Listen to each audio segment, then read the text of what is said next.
Hello dear students, कैसे हैं आप लोग। आई होप बहुत अच्छे होंगे। तो आज के इस वीडियो में मैं आपको बताने वाला हूं कि हम पत्र कैसे लिखते हैं, क्योंकि पत्र आपके एग्जाम में 5 नंबर का आएगा। ठीक है, तो देखिए पत्र जो होता है हमारा 2 टाइप के होते हैं पत्र, एक औपचारिक पत्र और दूसरा अनौपचारिक पत्र। तो दोनों में क्या अंतर है ये मैं आपको एक बार सबसे पहले बता देता हूं। औपचारिक पत्र जो होता है ये हम किसी अधिकारी को या फिर प्रिंसिपल को या फिर किसी ऐसे व्यक्ति को लिखते हैं जो हमारे सगे संबंधी ना हो, यानी कि जो हमारे रिलेशनशिप में ना हो। और अनौपचारिक पत्र क्या होता है, औपचारिक का जस्ट अपोजिट। ये हम यानी कि अनौपचारिक पत्र हम किसी अपने सगे संबंधी को लिखते हैं, जैसे कि भाई बहन दोस्त या फिर कोई दूसरे फैमिली मेंबर। ठीक है, तो आई होप अब आपको क्लियर हो गया कि औपचारिक पत्र और अनौपचारिक पत्र क्या होता है। तो सबसे पहले हम जो औपचारिक पत्र होता है इसके बारे में बात करते हैं, यानी कि औपचारिक पत्र हम कैसे लिखते हैं इसके बारे में मैं आपको सबसे पहले बता रहा हूं। ठीक है, क्या फॉर्मेट होता है औपचारिक पत्र लिखने का। तो इसके लिए सबसे पहले यहाँ पर हम एक क्वेश्चन लेते हैं, जैसे कि ये देखिए क्वेश्चन नंबर 5। ये हमारा जो है ये आपका सैंपल पेपर है। ठीक है, तो उसी का मैं ये क्वेश्चन ले रहा हूँ, क्वेश्चन नंबर 5। देखिए हमसे क्या कहा गया है कि आपकी गली में नालियों की उचित सफाई और रखरखाव न होने के कारण बीमारियां फैल रही हैं। इससे बचाव के लिए नगर निगम अधिकारी को लगभग 120 शब्दों में एक पत्र लिखिए। ठीक है, और यहाँ पर आप देख सकते हैं ये आपका 5 नंबर का है। तो ये हमारा जो है एक अधिकारी को पत्र लिखने के लिए कहा गया है, तो इसीलिए ये क्या है, एक औपचारिक पत्र है। अब देखिए इस औपचारिक पत्र को हम कैसे लिखते हैं, इसके लिए यहाँ पर आप देख सकते हैं कि ये मैंने यहाँ पर लिख के रखा है। ठीक है, इसी से मैं आपको समझाने वाला हूँ। तो सबसे पहले हम क्या करेंगे, जब भी हम औपचारिक पत्र लिखेंगे तो सबसे पहले यहाँ पर हम सेवा में लिखेंगे। उसके बाद जैसे हम क्या लिख रहे हैं, किसको लिख रहे हैं हम, तो ये हम नगर निगम अधिकारी को लिख रहे हैं। यहाँ पर आप देख सकते हैं नगर निगम अधिकारी को, तो इसीलिए यहाँ पर हम लिखेंगे नगर निगम अधिकारी। अब इसके बाद यहाँ पर लिख देंगे दिल्ली नगर निगम, और ये हमारा दिल्ली। ठीक है, और अगर आपके क्वेश्चन में प्रधानाचार्य को लिखने के लिए आएगा पत्र, तो यहाँ पर आप सेवा में लिखेंगे और फिर श्रीमान प्रधानाचार्य जी, फिर यहाँ पर स्कूल का नाम, इस तरह से। ठीक है, और फिर यहाँ पर आपको डेट लिखना है, यानी कि जिस डेट को आप पत्र लिख रहे हैं वही डेट यहाँ पर आपको डालना है। ठीक है, इस बात का आपको ध्यान रखना है। और फिर यहाँ पर आपको विषय लिखना है, किस विषय पर ये हमारा पत्र लिखा जा रहा है, तो ये नगर निगम अधिकारी को उचित सफाई और रख रखाव के लिए पत्र लिखा जा रहा है, तो इसीलिए यहाँ पर हम विषय में यही लिखेंगे। और हाँ एक बात और कि आप कोशिश ये करना कि जो विषय आप लिखेंगे यहाँ पर ये कम से कम शब्दों में होना चाहिए, क्योंकि जो यहाँ पर हम विषय लिखते हैं ये हमारा कम से कम शब्दों में होना चाहिए। ठीक है, तो ये हो गया। अब इसके बाद यहाँ से आपको स्टार्ट करना है, ये विषय लिखने के बाद एक लाइन आपको छोड़ देना है और फिर यहाँ से आपको स्टार्ट करना है अधिकारी महोदय। और फिर इसके बाद देखिए आगे हमारा क्या है कि मैं मोहित कुमार दिल्ली शहर के बलजीत नगर का निवासी हूँ। हमारे बलजीत नगर की गली नंबर 4 में नगर निगम द्वारा सफाई की कोई व्यवस्था नहीं की जाती है। हमारी गली की नालियां गंदगी से भरी पड़ी है, नालियों से गंदा पानी निकलकर सड़क पर बहता रहता है, हर समय मच्छरों का आतंक रहता है तथा हमारी गली में नियमित रूप से नाली की सफाई करने के लिए नगर निगम की तरफ से कोई कर्मचारी नहीं आता है। तो इसके बाद अतः आपसे अनुरोध है कि आप इस समस्या पर ध्यान दें और हमारी गली की सफाई के लिए नियमित रूप से कर्मचारी भेजने का प्रबंध करें। ठीक है, तो ये हमारा है। अब इसके बाद आपको लिख देना है आगे, धन्यवाद मोहित कुमार, गली नंबर 4 बलजीत नगर, और ये दिल्ली। अब देखिए इसमें कुछ विशेष पॉइंट है जो मैं आपको समझा देता हूँ। सबसे पहले ये कि जो हमारा पत्र होता है उसको कभी भी रटा नहीं जाता। ठीक है, जैसे कि ये जो मैं पत्र आपको दिखा दिया, इसे आपको रटना नहीं है, इसे आपको बस समझना है। इसका फॉर्मेट आपको देखना है कि किस फॉर्मेट पे लिखा हुआ है, क्योंकि अगर आप फॉर्मेट सही लिखेंगे तो आपको उसके भी नंबर मिलते हैं। ठीक है, तो यहाँ पर आप देख सकते हैं सबसे पहले आपको सेवा में स्टार्ट करना है, फिर इसके बाद आगे।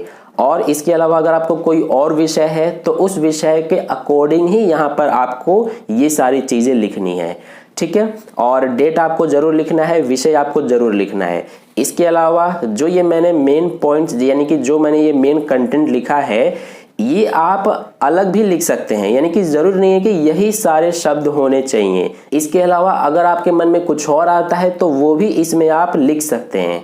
ठीक है, क्योंकि पत्र हमारा कभी भी रटा नहीं जाता, ये हमें अपने मन से यानी कि अपने दिमाग से सोचकर लिखना होता है। ठीक है, तो ये हमारा पूरा पत्र था जो कि औपचारिक पत्र था। और नीचे यहाँ पर आप लिखेंगे धन्यवाद और मोहित कुमार। और हाँ, क्वेश्चन में अगर आपको नाम दिया गया है तो वही नाम आपको यूज करना है। जैसे कि हमारे इस क्वेश्चन में कहीं पे भी कोई नाम नहीं आया है, लेकिन अगर आपके एग्जाम में क्वेश्चन पेपर में जो ये क्वेश्चन होगा पत्र वाला, उसमें अगर आपको नाम दिया जाएगा तो फिर आपको वही नाम यूज करना है। और एड्रेस दिया जाएगा तो वही एड्रेस यूज करना है। ठीक है, तो इस बात का आपको ध्यान रखना है। तो ये हमारा पूरा पत्र था जो कि औपचारिक पत्र था। इसका जो है पूरा स्क्रीनशॉट मैं आपको टेलीग्राम ग्रुप पर सेंड कर दूंगा, वहां से आप देख लेना अच्छे से कि ये पत्र किस प्रकार से लिखा गया है, इसका फॉर्मेट कैसा है। ठीक है, ये पूरा एक बार में यानी कि पूरा पेज आपको इसमें नहीं दिख रहा होगा, तो इसीलिए इसका स्क्रीनशॉट मैं आपको टेलीग्राम ग्रुप पर सेंड कर दूंगा। ठीक है, तो ये हो गया हमारा औपचारिक पत्र। अब इसके बाद हम बात करते हैं अनौपचारिक पत्र की। तो ये तो मैंने आपको बता ही दिया कि अनौपचारिक पत्र हम किसे लिखते हैं, जो हमारे सगे संबंधी हो, जैसे कि भाई, मित्र, बहन या फिर फादर या फिर कोई दूसरे फैमिली मेंबर। ठीक है, तो अनौपचारिक पत्र लिखने के लिए यहाँ पर हम अनौपचारिक पत्र का एक क्वेश्चन लेते हैं। जैसे देखिए अथवा में हमें जो ये क्वेश्चन दिया है ये अनौपचारिक पत्र का ही दिया है। देखिए क्या कहा गया है कि गणतंत्र दिवस के अवसर पर आपके देश में मनाए जाने वाले समारोह के बारे में बताते हुए अपने मित्र को लगभग 120 शब्दों में पत्र लिखिए। ठीक है, तो यहाँ पर आप देख सकते हैं हमें मित्र को पत्र लिखने के लिए कहा गया है, इसीलिए ये हमारा क्या है, एक अनौपचारिक पत्र है। तो इसको हम कैसे लिखेंगे, देखिए ये मैंने यहाँ पर लिख करके रखा है, इसी से मैं आपको समझाने वाला हूँ।